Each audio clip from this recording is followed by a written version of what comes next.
तो जम्मू भाई, मैं आपसे पूछता हूँ कि मोदी जी को किसानों से क्या बैर है? मैं सीधा सीधा आपसे सवाल करता हूँ। मोदी जी तो, हालांकि उनके दो मंत्री के बारे में कहा जाता है, या कोई और साथी बता रहे थे कि जो ये अमित शाह जी हैं, वो भी उन्होंने किसान लिखा है, मैं किसान हूँ। उसके बाद राजनाथ सिंह ने कहा है मैं किसान हूँ। और भी कई मंत्री हैं उनके जो किसान लिखे हुए हैं। तो किसानों की दशा कहीं ऐसा तो नहीं कि वो अपने आसपास बैठे लोगों को समझ लेते हैं, सही ये किसान है, ये तो अमीर आदमी है, किसानों की क्या जरूरत है पैसे देने की? ऐसा तो कहीं नहीं हो रहा है कि सही किसान वो देख नहीं पा रहे हैं, नकली किसानों से भरे हुए हैं उनके आसपास के लोग। और देखिए, उनके जो भक्त हैं वो कहते हैं ये आतंकवादी है, खालिस्तानी है, पता नहीं क्या क्या बोलते हैं किसानों के लिए। तो मोदी जी किसानों के साथ क्यों इस तरह का भाव बरत रहे हैं? देखिए धनंजय भाई, अब हिसाब की बात अगर करेंगे तो तब तो 2014 के बाद जो सरकार बनी या 2014 में जो चुनाव का प्रचार हुआ, वो प्रचार ये था कि मुझे आप वोट दीजिए, मैं आपको ये दूंगा। नौजवानों से ये था कि आप नौजवानों देश के, मुझे वोट दे दो, मैं आपको 2 करोड़ नौकरी दूंगा। किसानों से ये वादा था कि मोदी को वोट दे दो तो आपके एमएसपी भी देंगे और फसल जो है दुगुना कर देंगे आय फसल से।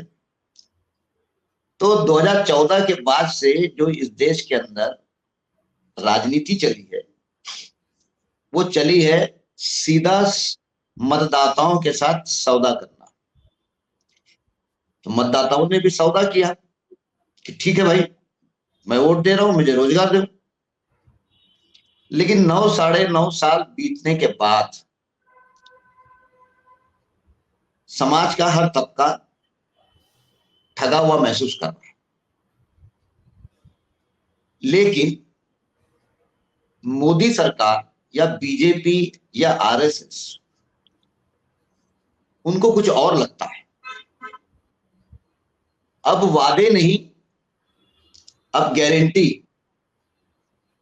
अब हर तबके को एक व्यक्ति गारंटी दे रहा है, और मोदी मोदी की गारंटी। एक मिनट, एक गधा आ गया, उसको जरा हाँकना पड़ेगा। ये बोल रहा है कि नकली किसान तो ये है जो आंदोलन कर रहे हैं। क्या इंडिया का हर किसान इन्हें सपोर्ट करता है? सुप्रीम कोर्ट ने पहले 2022 में कहा था कि ये आंदोलन को ज्यादातर किसान संगठन सपोर्ट नहीं करते। भाई ऋषभ जी, आप विदा ले लो, आप इस लायक नहीं हो कि आप यहाँ सुनो के लिए। जी कंटिन्यू करिए।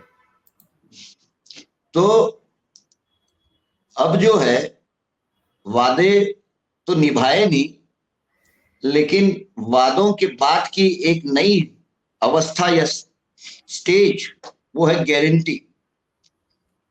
तो जहां तक किसानों का सवाल है, पिछले 9 साढ़े 9 वर्षों में अगर मोदी और मोदी सरकार या भारतीय जनता पार्टी की सरकार,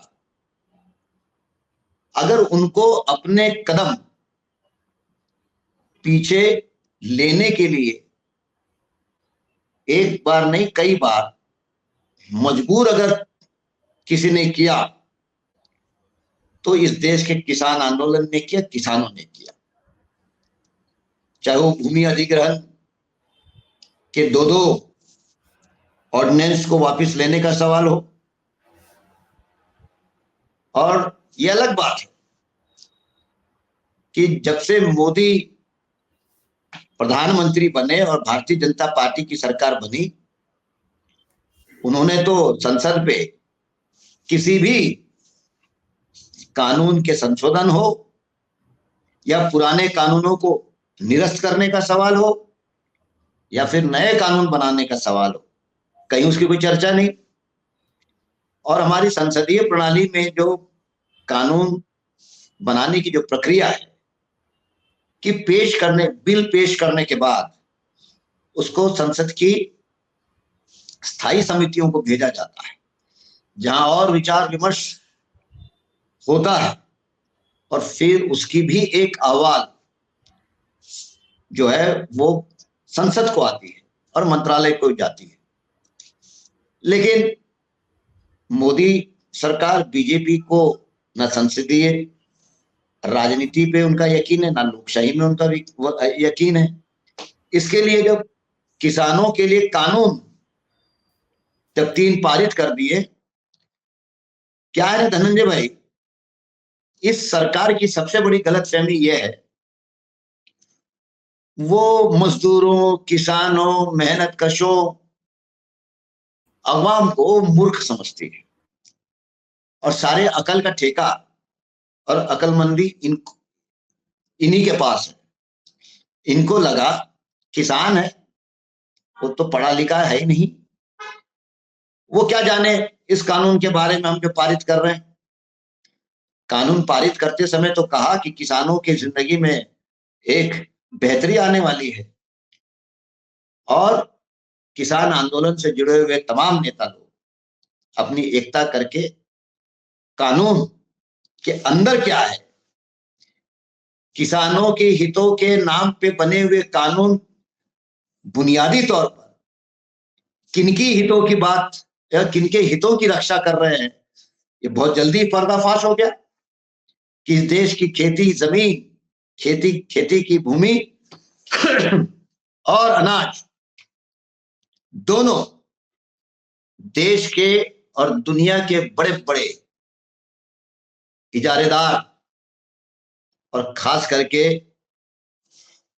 एग्रीकल्चर प्रोड्यूस, जो कृषि उत्पन्न में या उत्पाद में जो कंपनियां हैं, मल्टीनेशनल कॉरपोरेशंस और देश के बड़े पूंजीपति, इनके कब्जे में इनका अधिनायकत्व पूरी किसानी और किसानी जमीन पे कैसे हो जाए, उसका तो पूरा इंतजाम था उस काले कानून में।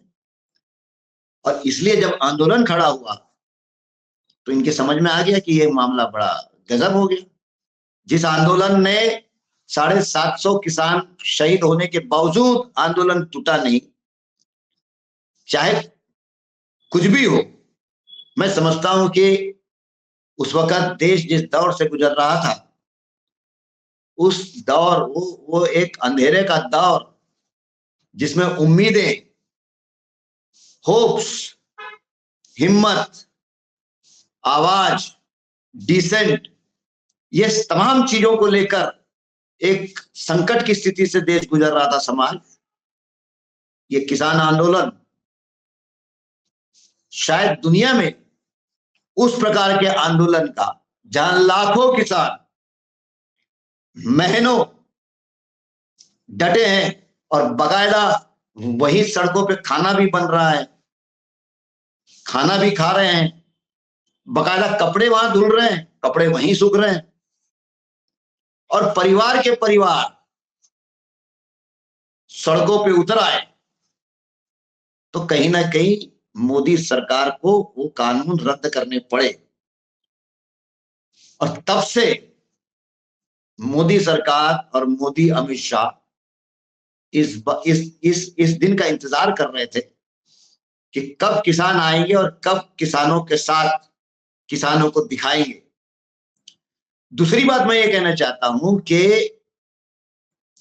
जब तक विकास के नाम पर हम और आप सड़कें और पुल, ब्रिजेस, हाईवेज और फ्लाईओवर्स, इसको जब तक हम विकास के मापदंड मान लेंगे, तो सरकार का सबसे विनाशकारी मंत्रालय वो सबसे ज्यादा परफॉर्मिंग मिनिस्ट्री में आ जाता है। और 10 मंत्रियों में सबसे परफॉर्मिंग मिनिस्टर फिर विनाशकारी मंत्रालय का मंत्री, और वो मंत्रालय हो जाता है जिसको अपन रोड, सरफेस ट्रांसपोर्टेशन वगैरह जो मंत्री है, वो परफॉर्मेंस है। अगर विकास के पैमाने, पुलिये और 16 लेन की सड़कें ये मात्र अगर हो जाए तो फिर वहां किसानी और खेती कहां टिकने वाली है।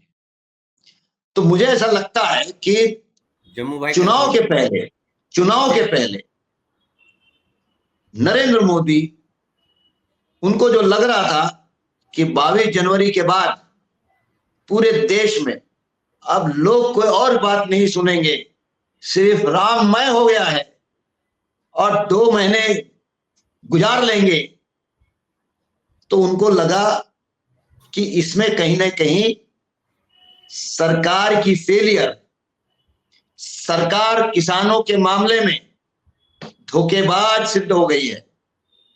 जो वादे किए थे उस आंदोलन को पीछे कर समाप्त करने में, उसमें से एक भी मुद्दे पर यह सरकार कायम नहीं रही।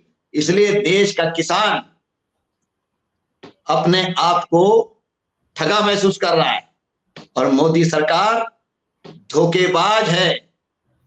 ये टैग ऐन चुनाव के पहले इसकी कल्पना शायद उन्होंने नहीं की और इसलिए इस वक्त शायद मोदी सरकार को यह लगता है कि इस किसान आंदोलन को एक बर्बरतापूर्ण तरीके से कुचल दिया जाएगा।